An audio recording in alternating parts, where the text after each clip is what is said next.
Hello and welcome to passage number 13 of this particular series. I am Vikrant, your personal coach for all things related to English and communication skills.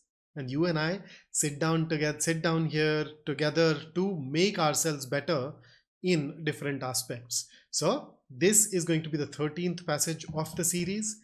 And I welcome you to iQUANTA's YouTube channel that is dedicated towards helping you achieve your true potential and actually even enhance your potential. And therefore, if you're new here, don't forget to subscribe to the channel and press that bell icon as well. So as usual, we are going to go ahead and work in two distinct rounds. Round one is where you read the passage and go through the questions by pausing the video at appropriate moments. And round two is where you and I work together and look at the entire passage threadbare and then move over to the questions and learn how to pick up the best option in each one of those cases. So here you go. First paragraph of the passage. Pause the video here, read it, and then come back. Next.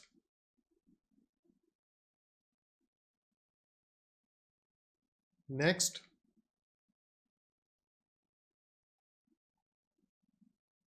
Next and the last paragraph. And with that, let us now dive into our questions. So question number one, please pause and answer this question before you proceed further. Okay, question number two, pause and answer. Question number three, again pause and answer.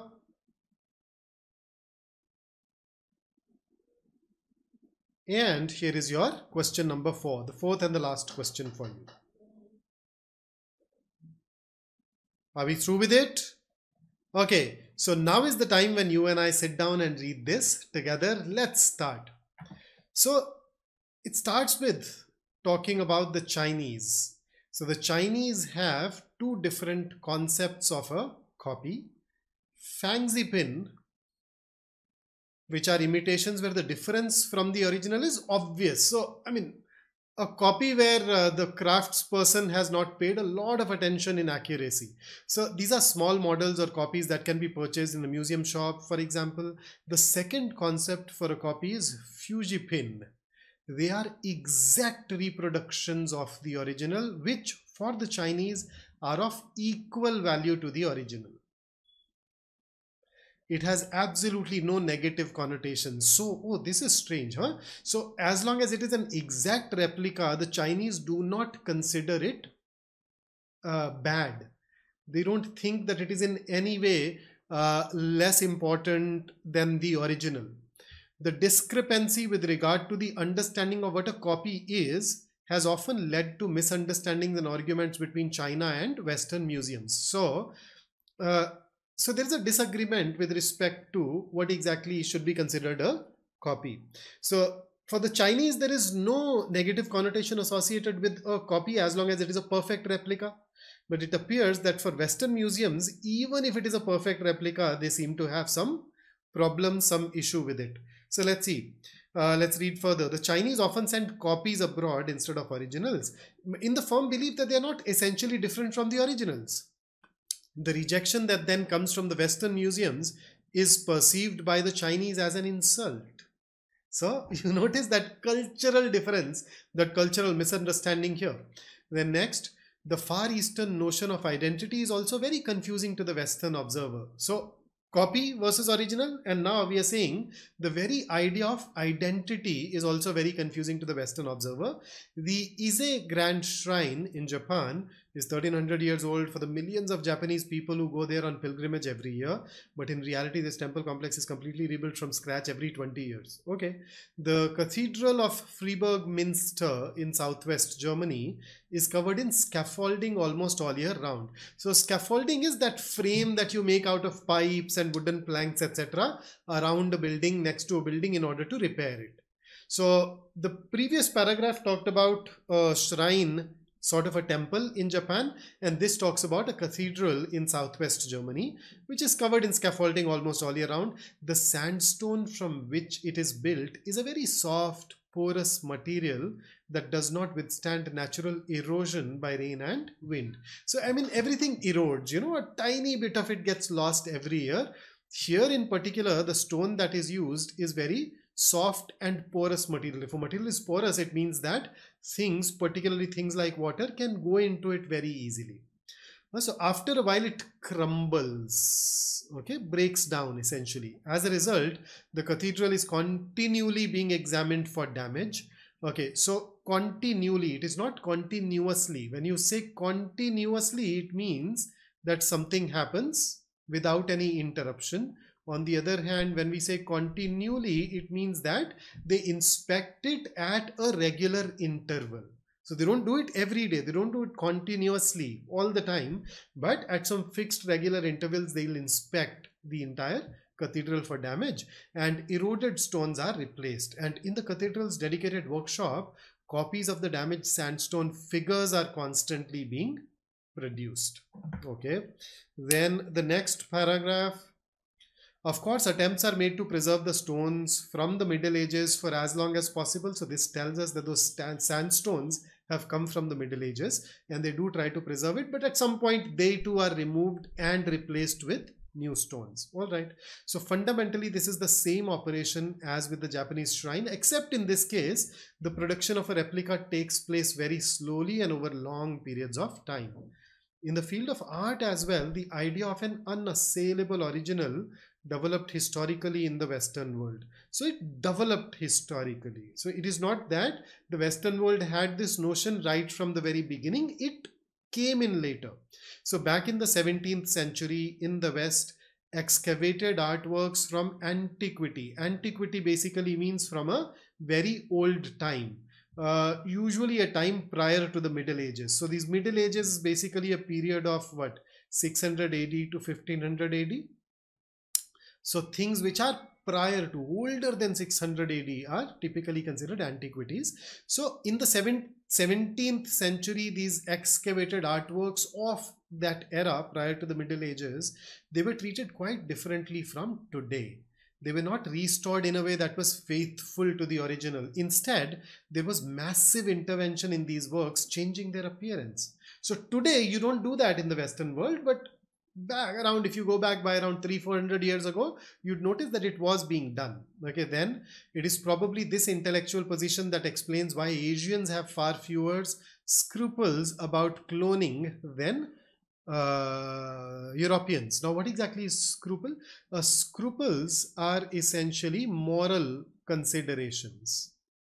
Okay, considerations about what is right and what is wrong before you go ahead and do it.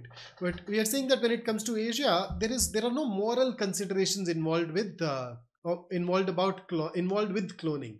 Essentially, what this sentence tells us is that when it comes to Asians, yeah, they don't think cloning is morally bad or something which has ethical connotations.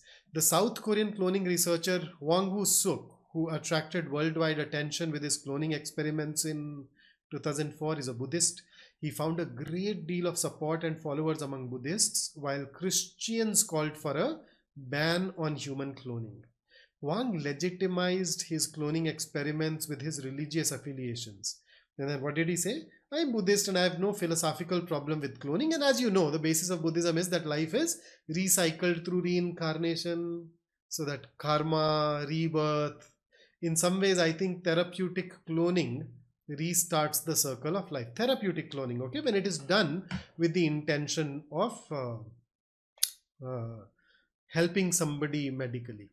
So with that, let's dive into our questions now. So question number 1, based on the passage, which one of the following copies would a Chinese museum be unlikely to consider as having less value than the original? So I think the core philosophy of the Chinese with respect to this particular area is laid out in the first paragraph, where we meet these idea of Fangji pin and Fuji pin. So Fuji pin, as long as it's an exact reproduction of the original, it has equal value. So when we are asked which one of the following copies a Chinese museum would be unlikely to consider as having less value, or in other words, which one of the following will the Chinese consider having an equal value to the original? So what will have an equal value? Fujifilm, when it is an exact reproduction. So let us check. So A, Pablo Picasso's painting of Vincent van Gogh's original painting, identical in every respect. So they won't have any problem with it. It is an exact replica. Okay. B, Pablo Picasso's photograph of Vincent van Gogh's original painting, printed to exactly the same scale. So if I compare A with B, is B an exact replica, exact reproduction? In B, instead of painting, you are printing after clicking a photograph. So the material will change, the process will change. So as compared to A, we can say that compared to A, it is not going to be an exact reproduction. A is superior. So we can eliminate B. How about C? Pablo Picasso's miniaturized but otherwise faithful and accurate painting of Vincent van Gogh's original painting. So once again, is it an exact reproduction? No, because when you miniaturize it, you make it smaller. So you have changed the size. So even though everything else is same, it differs from the original in one respect. Then, so C can also be ruled out. This is something that they may consider to have less value. D, Pablo Picasso's painting of Vincent van Gogh's original painting bearing Picasso's signature. Now, two problems with it. Problem number one, we do not know whether it is an exact reproduction or not. And problem number two, we know that it differs in one specific way, and that is the signature. So somehow it suggests that Picasso is claiming that painting to be of his own. Moreover, as I said earlier, we do not know whether it is exact or not. So even this can be ruled out. So in this particular case, I can very confidently say that when it comes to this particular question, A is something that they'll have least amount of problem with, and therefore we should choose. In fact, we'll have no problem with, and therefore we can choose A as our answer. In B, C, and D, we do find something or the other through which we can raise an objection. Let's dive into our next question now. Which one of the following statements does not correctly express the similarity between the Isegrand Shrine and the Cathedral of Freiburg Minster? Let's start. Option A says both can be regarded as very old structures. Let us check. So when we talk about the Isegrand, 1300-year-old, and when we talk about this particular cathedral, we know that these stones are from Middle Ages, and we know that it is getting eroded with time, so that these things suggest that it is old. So we can say both of them are old structures. So the question says which of the following does not correctly express the similarity. So when it comes to A, both are similar, right? So you can eliminate A. B says both will one day be completely rebuilt. Now in the case of in the case of the Isegrand Shrine, it is rebuilt every 20 years.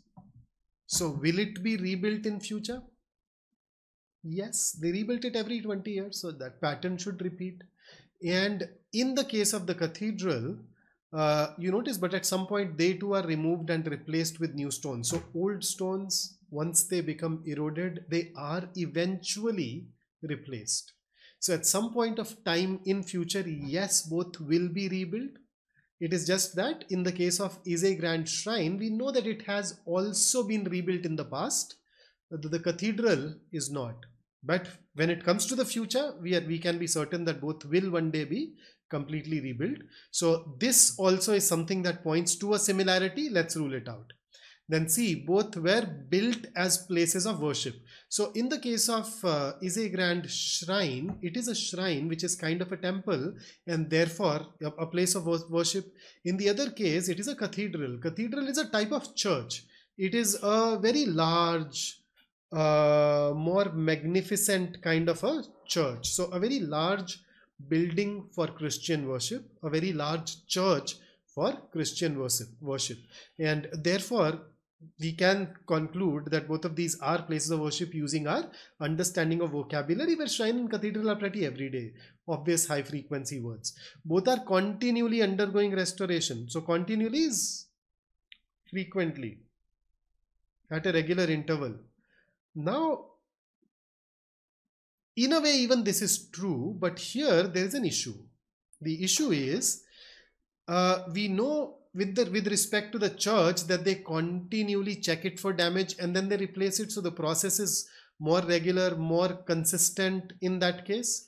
What are they doing in the case of the shrine? It is happening at a 20-year frequency, so you can say continually, but the problem is the church is getting restored. The shrine is not restored, it is rebuilt. And there is a difference. And therefore, if we compare both of these, the shrine with the cathedral, we'd say that they are not similar in this respect. Whatever happens continually, yes, but in one case it is a restoration, in the other case it's a rebuilding. And therefore, because this does not express a similarity, this becomes our answer to this particular question. Let's go ahead and dive into the next one now. Question number 3. Which one of the following scenarios is unlikely to follow from the arguments in the passage? So basically, which one of these is true? So 3 of these should be true. One of these is can't say or false. That's going to be our answer. Let's start. Option A, a 17th century British painter would have no problem adding personal touches when restoring an ancient Roman painting. So here is a relevant part of the passage. Notice. So if you go by this, then A is definitely true. And therefore, it is likely to follow. We can eliminate it. How about B? B says a 20th century Japanese Buddhist monk would value a reconstructed shrine as the original. So, Buddhism, recycled, they are okay with it. Plus, remember the third paragraph where they have no problem, the shrine is rebuilt, but they're still okay with it. So, even this is true. So, it does follow. Let's rule it out.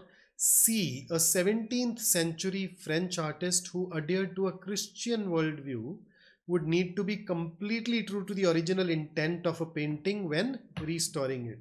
What happened? What exactly happened in the 17th century? We've talked about it in A.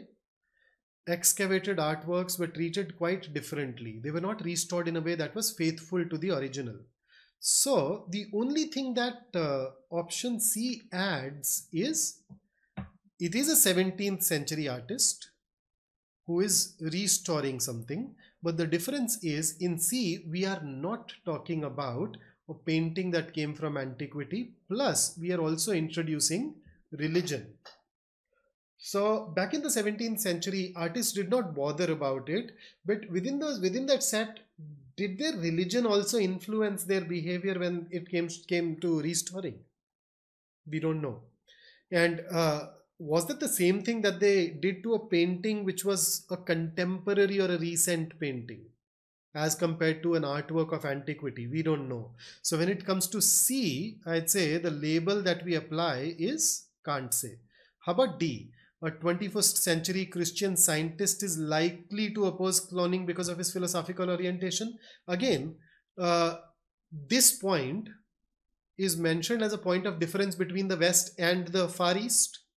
So Buddhists are okay with it, but the West are not cloning, right? And therefore D can also be inferred and be labeled as true. So A, B and D definitely follow. C is can't say and therefore is less likely to follow as compared to the other 3 options. Therefore, we should have no hesitation in choosing C as our answer to question number 3. So let's go ahead and dive into our 4th question now. The value that the modern West assigns to an unassailable original has resulted in all of the following except. So first up, what exactly is unassailable? Unassailable is something that is impossible to doubt or impossible to attack. So if my position is unassailable, you can't doubt it or question it or attack it. If a castle, if a fort is unassailable, you can't attack it and win, right? But in this particular context here, unassailable original will mean that you cannot tinker with the original. You cannot take liberties when it comes to the restoration of an original. So the value that the modern West assigns, modern, okay, 17th century, until 17th century, they did not have this problem. But in the present day, the value that they assign has resulted in all of the following except. So when you go with unassailable original, you do not want to change it at all while restoring it. So let's see. It discourages them from making interventions in ancient arts. Obviously, yes, this is true. So because the question says except, we are looking for something which is not true. So let's rule out A. B, it discourages them from carrying out human cloning. This can be true. C, it discourages them from simultaneous displays of multiple copies of a painting. True, because there can be only one original, right? So if you simultaneously display copies, the West will look down upon it. That is why Western museums send those copies received from the China back. So this is also ruled out. D, it allows regular employment for certain craftsmen. This also appears to be true. So I think A and C are very obviously true. B versus D. Now dig deep. Now let's look at it and look at it closely. So you notice I do not spend unnecessary time thinking about a particular answer choice unless the options compel me to. Now when it comes to D, it allows regular employment for certain craftsmen. If I look at the example of a cathedral, we know that they are constantly creating figures that are a replica of the original. And the process is happening at a very slow pace because they need to be faithful to that original. So those craftsmen who are employed in that venture, they will of course get regular employment as long as the cathedral stands and the current philosophy does not change. They'd have that employment, so this is true. On the other hand, when I look at B, I want you to focus on one particular word in the passage. You notice it is probably this intellectual position that explains why Asians have far fewer scruples about cloning than Europeans. So this intellectual position is the idea of an unassailable original. But then it says it is probably this. The author is not certain. Now when you look at option B, it does not introduce probably. It does not introduce a word like may. It is definitive. But you cannot be definitive on the basis of the information supplied by the passage. So this is can't say. So as we can see, A, C and D are true. B is can't say. It misses out on that probably, and therefore our answer to fourth should be option B. So that takes care of this particular passage for us. And here is something that I want to leave you with. Why don't you like the video before you read it? And then let's talk about this too. When I'm tested, I remember I've been blessed with that tender ember resting left of center in my chest. So whenever things become challenging, I remind myself that I have this fire burning in my heart. And that allows me to go through. So basically, remind yourself of your goals, the things, the reasons why you started on this journey, and that should help you continue and move towards all these different ventures that you want to do. So that's it for this particular session. Don't forget to subscribe, and if you need me, if you need my inputs on anything more, drop it down in the comments below. Until I see you next, stay safe, stay focused, stay in touch. Have a great day ahead.